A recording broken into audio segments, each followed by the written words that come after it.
It's only a matter of time before Universal Orlando opens the gates to their next major project, being the Jurassic World VelociCoaster. There's still no official opening date set by the park, and we do by now have almost everything we need to know about the attraction. That is, for everything except what lies inside the queue. Universal seems pretty quiet about what to expect inside, but thanks to several rumors and possible leaked intel, we here might have a better understanding of what kind of surprises, design aspects, and more of what to expect after passing under those raptor statues at the ride entrance. Keep in mind, however, that everything I'm about to talk about is strictly rumored, and nothing has been confirmed until made by the park themselves. Alright, with all that being said, let's get right into this VelociNews update.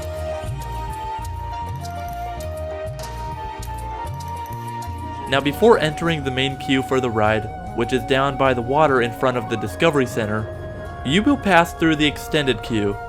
This will be off to the left side of the entrance sign, and was previously expected to be left open air with nothing but a themed roof, which has now been revealed that that won't be the case.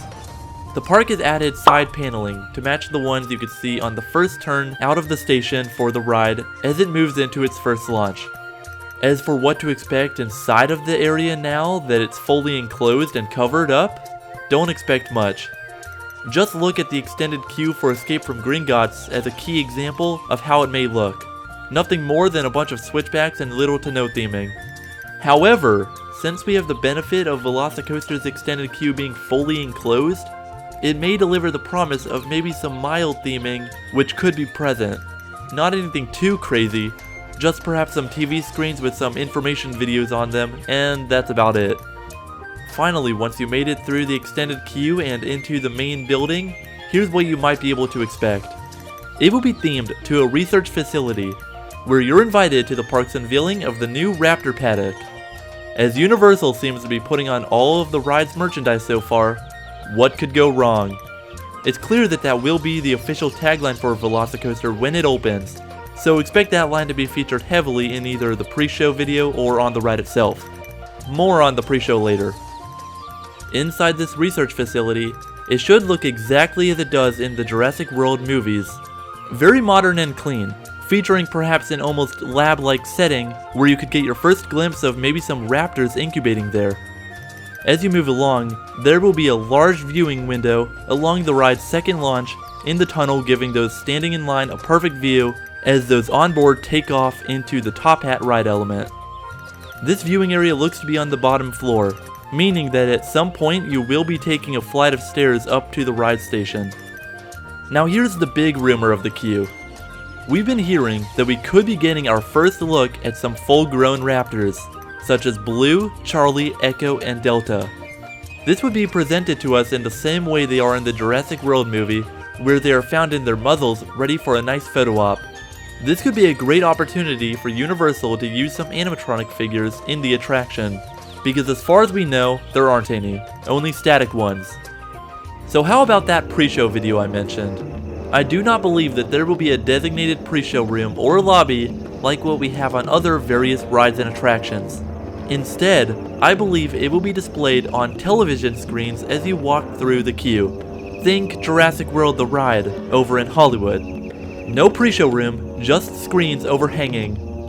This could also make for a more consistent flow of traffic since you don't have to stop people to watch a 2-minute video and then shoo them along onto the ride. But what to expect for the video that will be on the TV screens? It's safe to say that we will be getting characters such as Chris Pratt, Bryce Dallas Howard, and BD Wong reprising their roles from the Jurassic World film series. It's also safe to say that there will be some sort of safety spiel during the explanation of your role, along with the role of the ride vehicles, since it's become clear that the blue LED lights on board will play a part in granting you access into the Raptor Paddock, as it matches up with the lights along the perimeter fences and along the track. As for the safety portions of the video, we've seen riders recently getting their first turns on VelociCoaster. Not just for the sake of it though, but they were being filmed.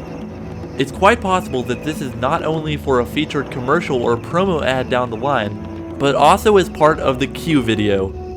If you pay close attention, no one on the ride has their hands up, and some seem pretty chill as they go through the course. Despite all of us wanting to wave our arms through the air on this coaster, all of the riders placing their hands firmly on the lap bar is exactly the kind of thing the park would tell you to do in the safety video. Therefore, they would feature riders doing such thing in the pre-show. After making your way closer to the load station, you will find the lockers to stow away your personal belongings. Yes, this is where you will find them, not before entering the queue like you would on other Universal Orlando rides. This would mean that you can still have your phone with you for fun photo opportunities while inside the queue. So how will this new locker system work? Riders before boarding will place all their personal belongings inside a locker and then proceed to the load station to ride. Once you complete your ride through and exit, you will pick up your stuff on the opposite side of the lockers than where you dropped it off. This means that it is double-sided.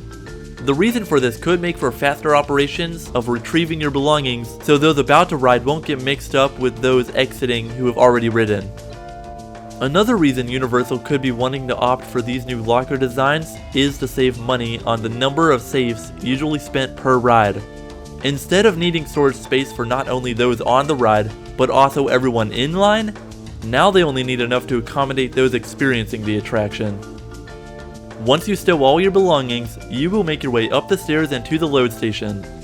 This will serve double as also the unload station, working similar in style to Hulk, where riders enter on one side and exit on the other. Here, those about ready to board will be able to see directly into the Raptor paddock through another viewing area. This one seems to be paying tribute to Jurassic World when we get to see the Indominus Rex's paddock. There won't be any Indominus on this attraction though, but it's still nice to see that callback to the film that this ride is based on. You will then proceed to the ride. I believe that the front row will offer the best experience, but don't expect to be able to choose your row. I know on most rides you can request a specific seat, but being a new attraction, there may be too much of a demand for either the front or back. Therefore, you'll have to go where the team member places you. Similar to how on Hagrid's you don't get to choose your row. Well, you finally made it. You can finally ride the Jurassic World VelociCoaster. Now that you've completed your ride through, you'll exit the opposite side of which you boarded and head back down the stairs to collect your belongings. You'll then head out the exit and back into the park on the front side of the Discovery Center instead of where you entered on the back. Here you'll find the kiosk, which is already open to the public selling VelociCoaster branded merch. That's all for now. I hope you enjoyed this episode of ParkTwister. If you're new here, we talk about theme parks on the channel all the time. So be sure to subscribe, and if you enjoyed the video, then go and hit that like button. It really does help us out. If you would like to support us even farther, you can find us at ParkTwister.com or by going and following us on Twitter and Instagram. You can also become an official Twister on Patreon for as little as $1 a month. Any contribution helps out to the channel. Or you can get exclusive ParkTwister merchandise. All the links are in the description below. Alright, thanks for watching everyone. I'll catch you next time.